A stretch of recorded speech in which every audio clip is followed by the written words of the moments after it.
Equivalence and minimization of automata. What we want to show in this section means testing whether two descriptions of regular languages define the same languages. Let us take minimization of DFAs. Good for implementations of DFAs with less resources like space, time, ICs areas. The goal is want to understand when two distinct states P and Q can be replaced by a single state that behaves like both P and Q.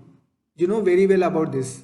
When you measure any two states in DFA, that how it would be you have seen in the epsilon NFA to DFA conversion that you have seen in the previous classes.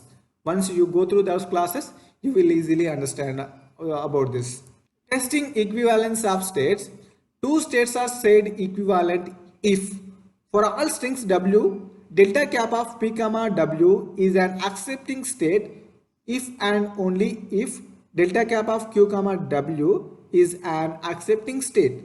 See, Q is a state, W is a string here. P is a state, W is a string here. So based on this string, it will be reached P state here. You must note one thing. It is not necessary to enter the same accepting state for the above definition to be met.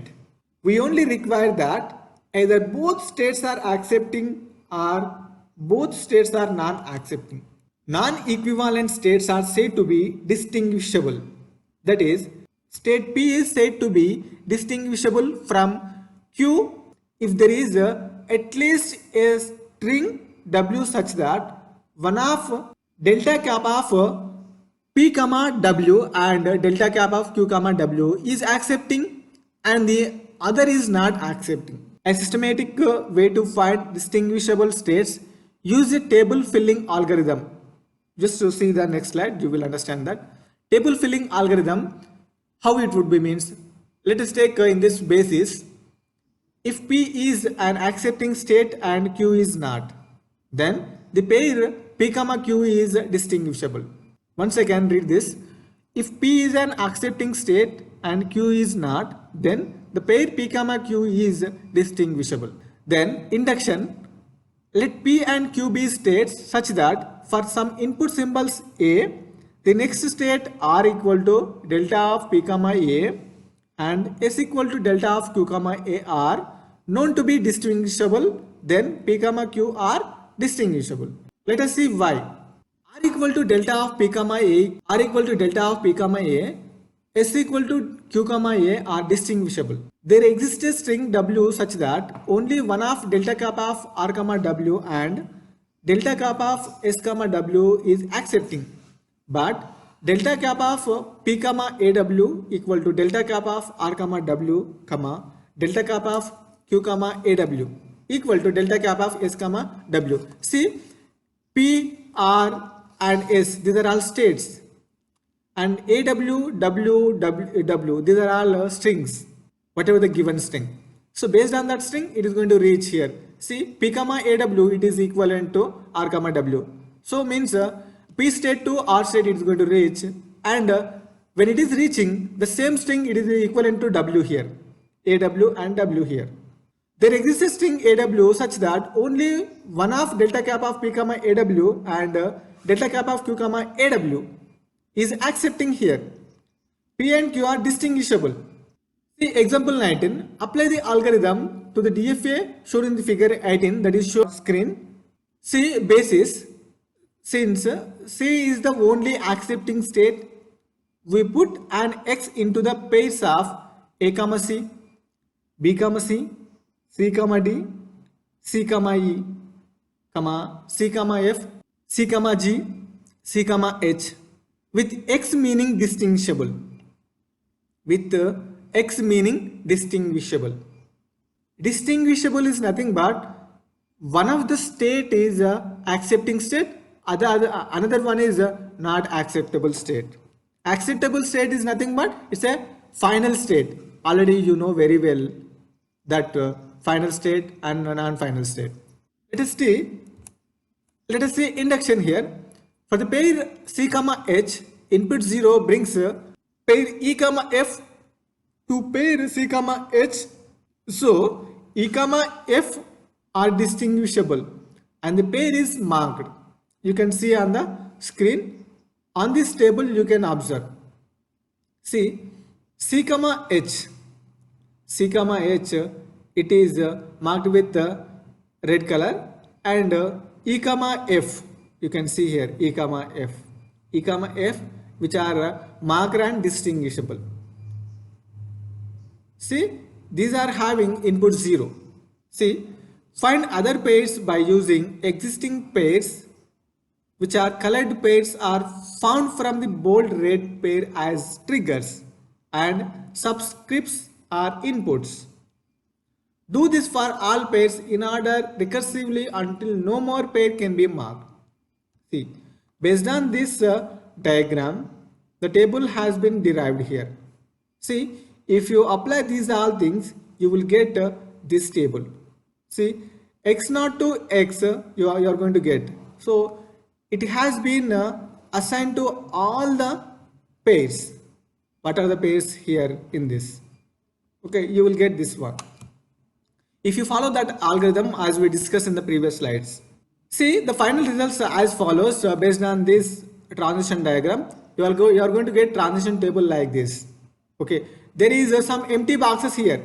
These empty boxes plays major role in this.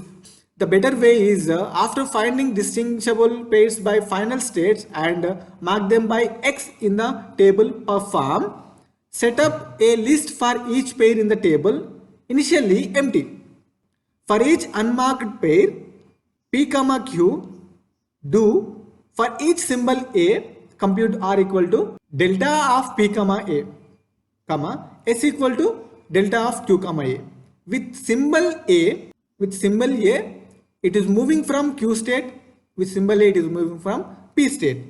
Then, if any pair R comma S is marked, then also mark the pair P comma Q, as well as all the pairs in the list of the pair P comma Q, and also recursively all the pairs in the list of just marked pairs. Else, put the pair P comma Q into the list of each pair of R comma S. See, repeat the last step until no more pair in the table can be marked. See, you just apply this mechanism to all the pairs. Then you will fill up by that table, by that transition table. You are going to get some empty symbols like. See, you at final you are going to get this one. See, X is the R comma S equal to B comma G comma F comma C with F comma C already marked. So mark P comma Q equal to A comma B. Then see, R comma S equal to B comma G comma E comma F with both unmarked. So put A comma G into list of B comma G and E comma F. Then list equal to A comma G it becomes. Then A comma G it is also becomes EF A comma G. Then at final R comma S equal to C comma E, which is marked already. So mark B comma G and also A comma G in the list. See, at final you will get this table. So the table will be like this when you apply these all things. See, the final results are as follows. So it would be like this. You can observe on the screen. For this transition table, you are going to get this final transition table. So empty boxes you can observe here.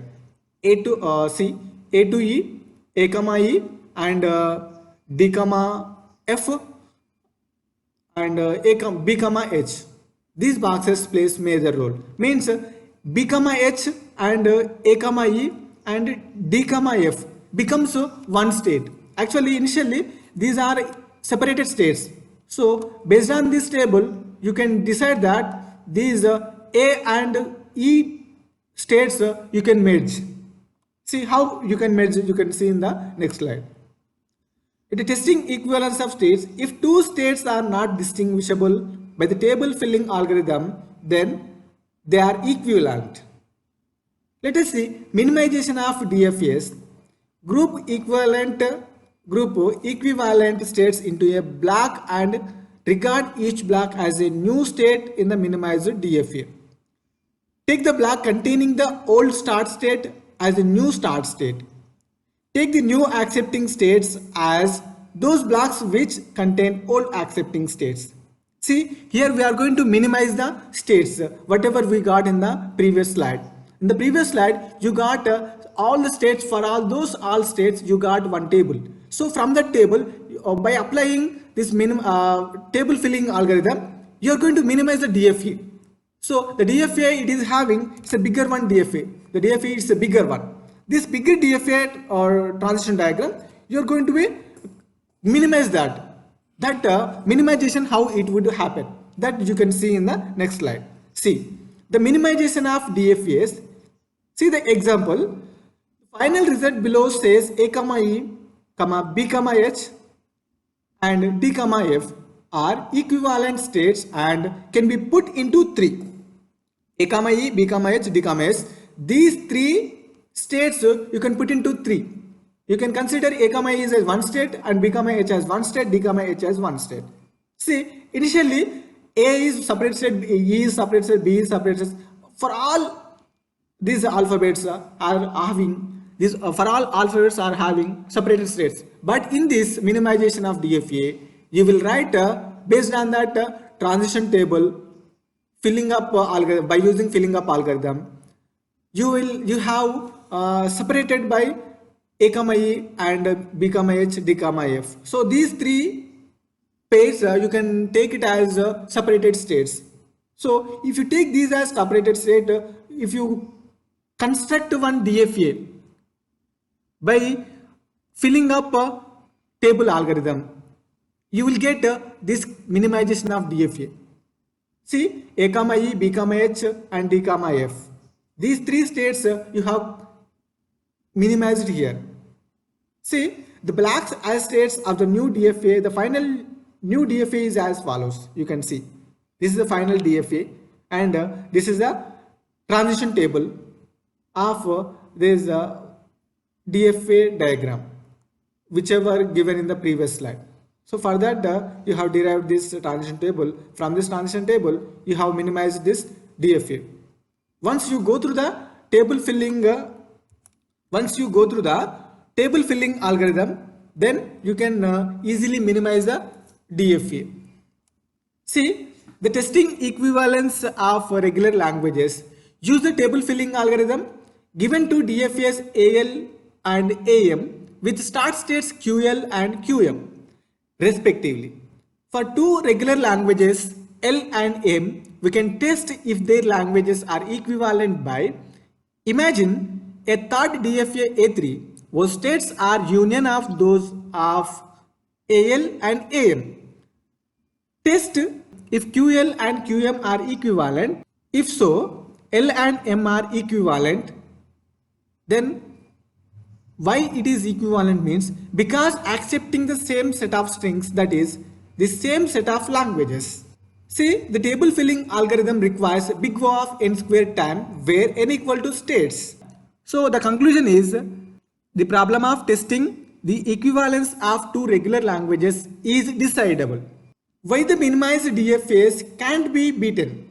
The minimized DFA by the table filling algorithm is really the minimal, having the fewest states in all DFAs which accept the same language as guaranteed by the following theorem. The theorem is if A is a DFA and M the DFA and M the DFA constructed from A by the table filling algorithm, then M has as few states as any DFA equivalent to A.